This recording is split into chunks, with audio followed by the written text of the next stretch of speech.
Hello, everyone. My name is Lisa. I have a story related to my sister, Lynn. The fact is that since childhood, we did not get along with each other. We always competed. I don't even know why it happened, but it was terrible. Our whole life was like a race with nowhere to go. Well, now I will tell you about everything in more detail.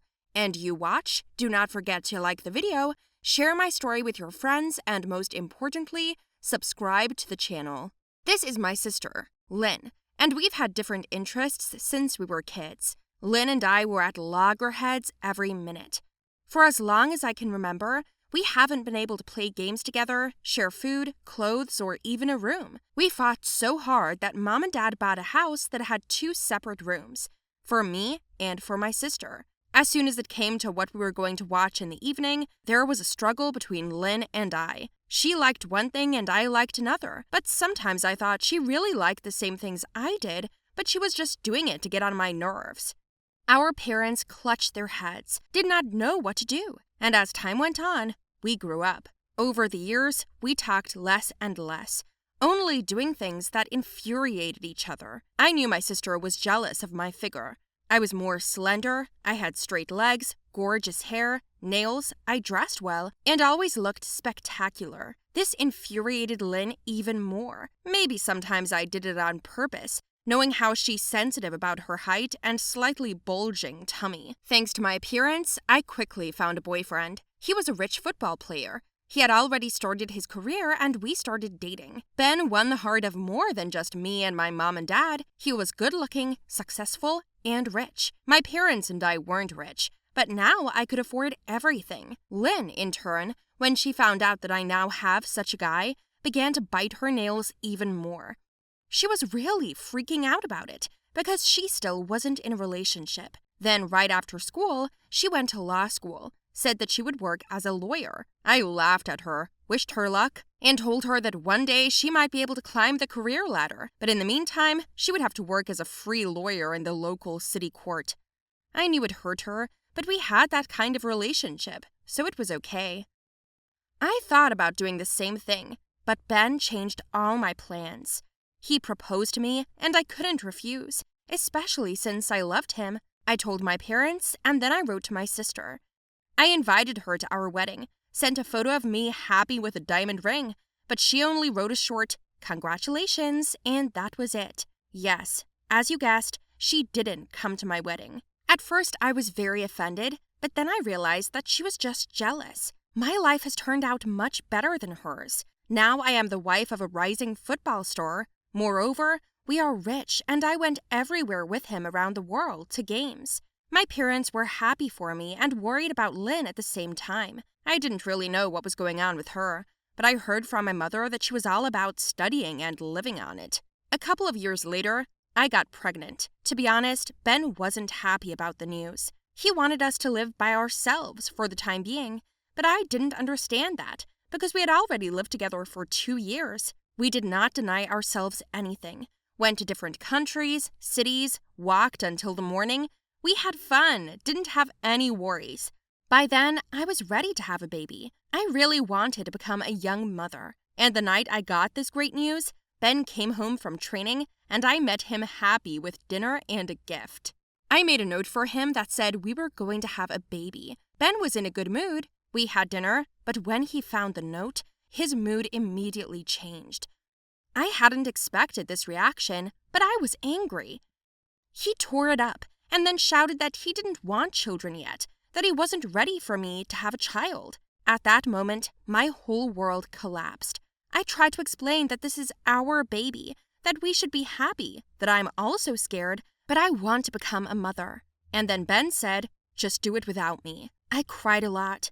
I couldn't imagine how. I went home to my parents and decided to stay with them for the time being. My mother insisted that I give birth. She said that our baby is not to blame for the fact that he doesn't have a father. My parents promised to help raise the child, and as luck would have it, we had severe financial difficulties at home, as work was tight.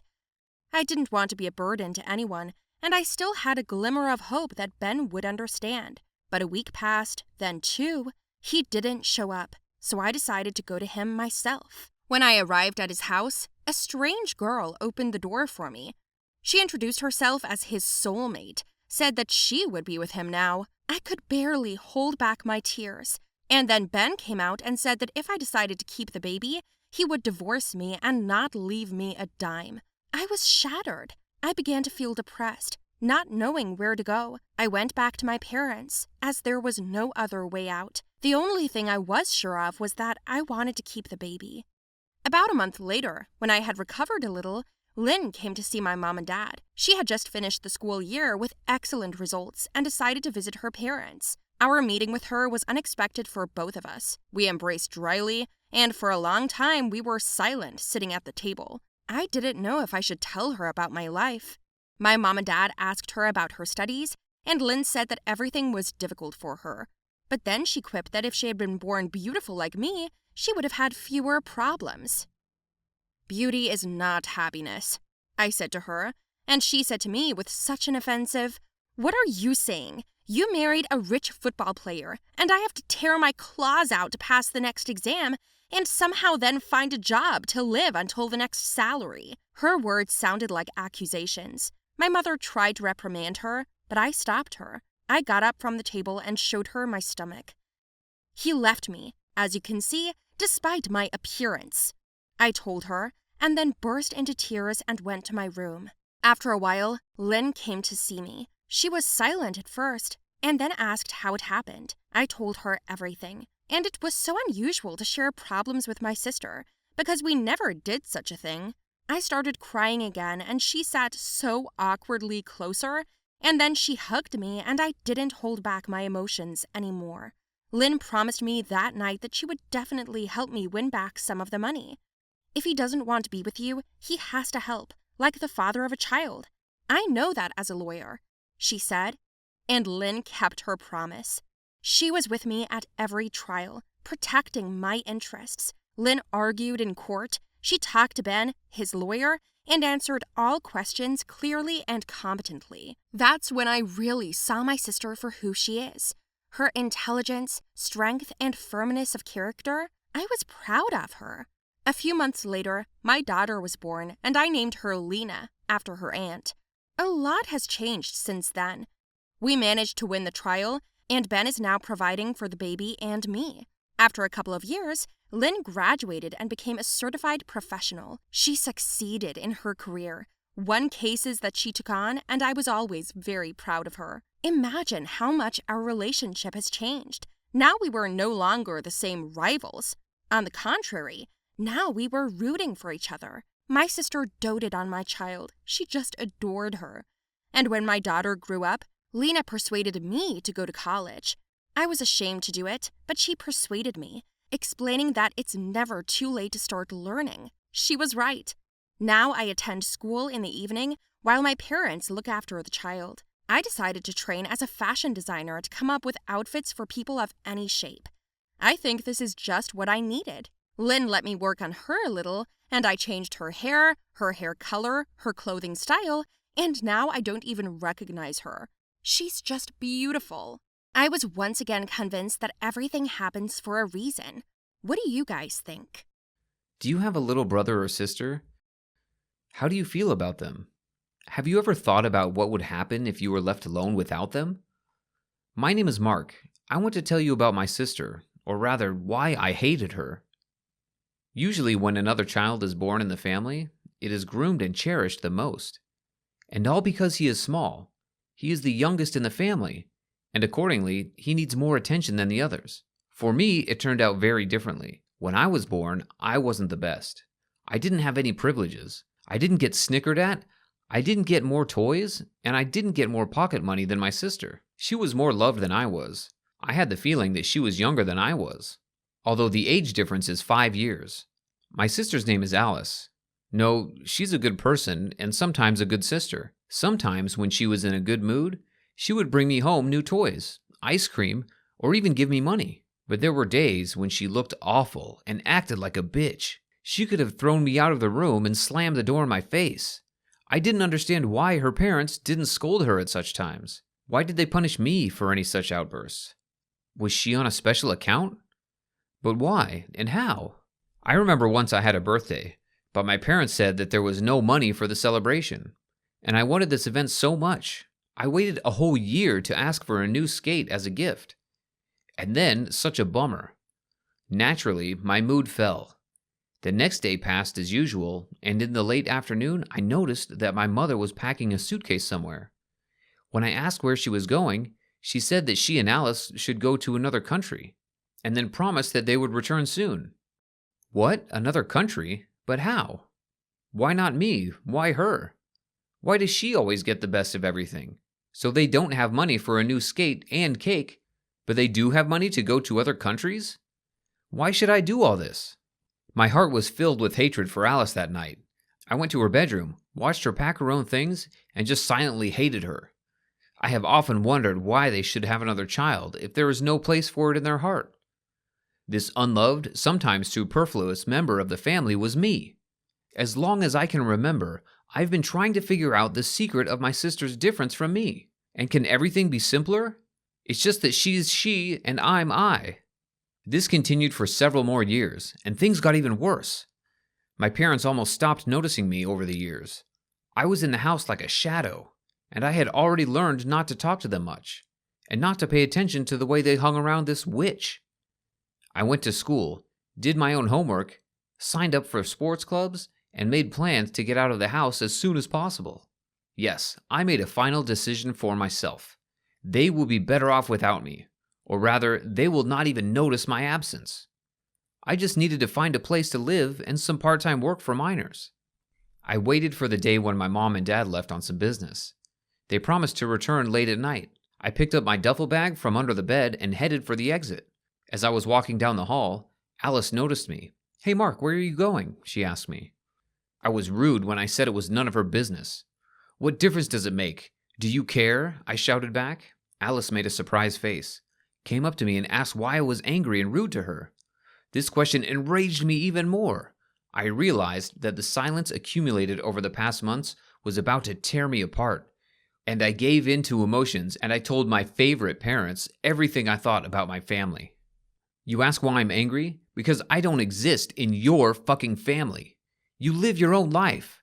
Parents have recently ceased to be interested in how I'm doing.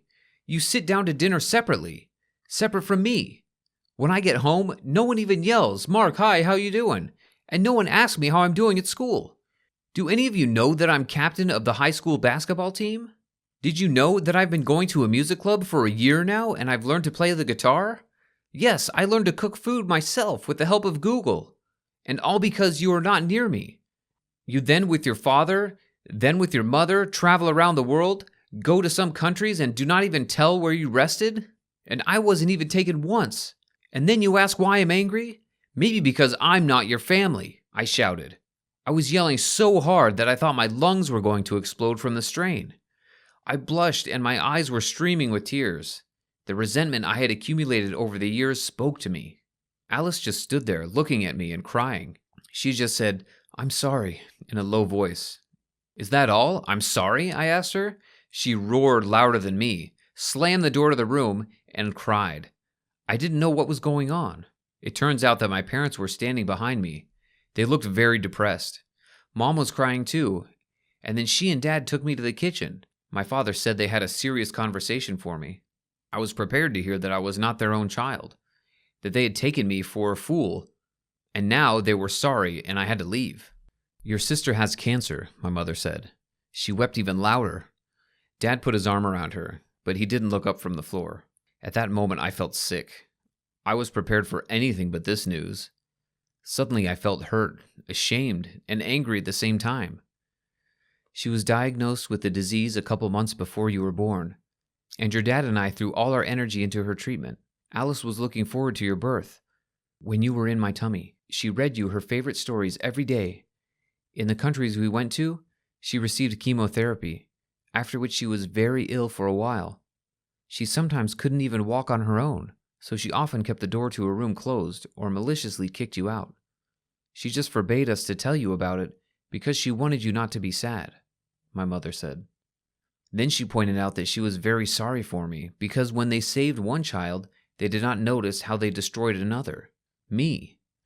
I don't think I felt any worse. You can't imagine how bad I felt at that moment. I thought of such terrible things. I hated Alice, and I did everything I could to offend her. I just looked at my parents and cried. My sister came up behind me and gave me a big hug. I couldn't say a word. She calmed me down and said it was all her own fault. I still love you, you stupid boy, she said, and laughed. That night, for the first time in my life, I had such a long, open, honest, and frank conversation. All I asked was that you let me take care of her. Now, in all her chemo sessions, I was there for her, feeding her, reading her books, playing the guitar, singing songs. A few more years passed. Alice still has to undergo intensive treatment, but I'm happier than ever because I can be near my sister, whom I love more than anyone in the world.